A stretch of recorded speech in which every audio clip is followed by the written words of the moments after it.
Thanks, Mr. Chairman. Both gentlemen, thank you so much. Both of you gentlemen have made statements calling for transparency and understanding regarding the withdrawal from Afghanistan, and I agree with those statements. I want to pause also at the beginning and recognize and thank the Gold Star families that are here today in this room and to convey my condolences for their loss, their deep loss of their loved ones. I also want to recognize Sergeant Tyler Vargas Andrews, who is here, and thank him for his dedicated service to this country as well, and for his testimony last year. It was very insightful. But I want to come back to you guys. Thank you both for being here today and undertaking this pursuit of truth. That's what we're here to do. I know you've had a long day. We're just about done, just a couple more of us left. But the American people certainly deserve the truth, and the families who lost loved ones most certainly deserve it as well. So I want to ask both you guys a question I don't think anybody's asked today, and that's generally if you have advice for this committee as we look forward into the future as to how do we look towards additional transparency and accountability in this regard. What further witnesses should we interview as a committee to better understand what happened wrong with the Afghan engagement and the withdrawal, and how can we do better next time? So that's my first question to you is, what additional witnesses does this committee need to engage with? Well, I mean, I'm not obviously in Congress or any of that. There's rules in Congress, and there's for you to get an accurate tactical picture of what occurs at HCI at the time of the NEO, et cetera. It seems to me you'd have to ask the tactical commanders. You'd have to get them, you know, this is General Donahue, this is Admiral Vasey, this is General Sullivan.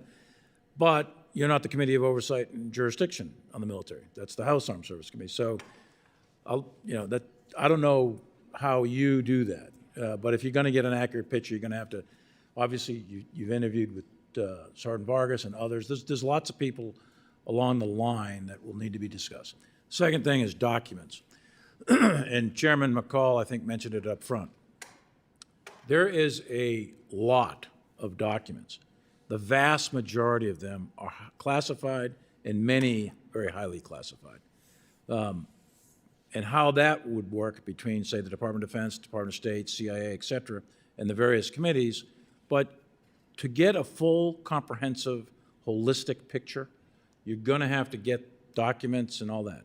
That's going to take a long time, and there's rules that govern all that, and I think you guys know those rules. So the documents and the witnesses, but the specific military witnesses, I think that would have to go, I don't know the rules 100% here, but I think that has to go over to the House and Senate Armed Services Committees, not this committee.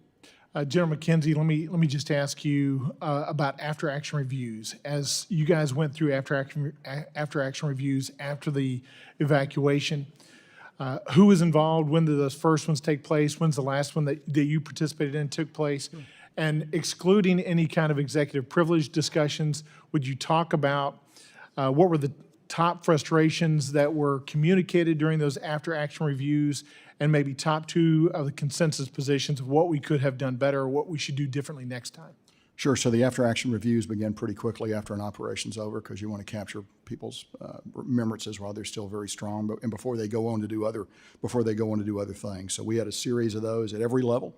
Every unit does it. Some of them come into CENTCOM's level, some don't come to CENTCOM's level. But if I were going to pick a couple of things that I think I would hit on, I would be, first of all, the requirement to absolutely be better integrated with the Department of State. And I think it's been a common theme today. We're only partially responsible for that, but I think that's a very key thing. The second thing would be, and it's not a bad news story, but it's just a story that you need to continue to work on, is you need to understand your strategic lift requirements, what's going to be required to get out of some place, how you want to scope and scale that. I think those are a couple of things that are absolutely very important as you take a look at it. If I were just going to pick two, those are probably the two I'd look at first. And then last topic, yes, sir, General. I was just offer one more thought there. One thing that you may take a look at is the law on lead federal agencies with respect to non-combatant evacuation operations. Who has decision authority, ambassador, or a combatant commander, Department of State, Secretary of State, or the Secretary of Defense. Right now, the law is ambassador and Secretary of State, but that's something that might be taken a look at, because command and control and the decision authority and who is in charge matters. And when you make these calls matter. So I think that's something, I believe it's codified in law, actually, about the Department of State. I'm not positive about that, but I think it is. Quick question about chain of command. When the team on the ground was seeking authority to take out the prospective bomber, and they saw somebody that matched the description, they were told, quote, leadership did not have engagement authority for us, do not engage. Did we ever figure out what happened in the chain of command there so that the folks on the ground did not ever get the authority to engage with who might have been the bomber that day? I don't have personal knowledge of that. That's one of the reasons I want to personally talk to Sergeant Vargas. I don't have personal knowledge of that set of asks or denials. I know the rules of engagement, what it authorizes, but I don't have personal knowledge of those conversations back and forth. Okay. Gentleman's time's expired. Let me clarify for the gentleman from Texas. We are working with the Committee of Jurisdiction over DOD, that's Armed Services, to get a document production, including the sniper photos that Tyler testified to, that he handed over to the commanding officer and the command center. In my opening statement, that has yet to be produced. We expect that to be produced.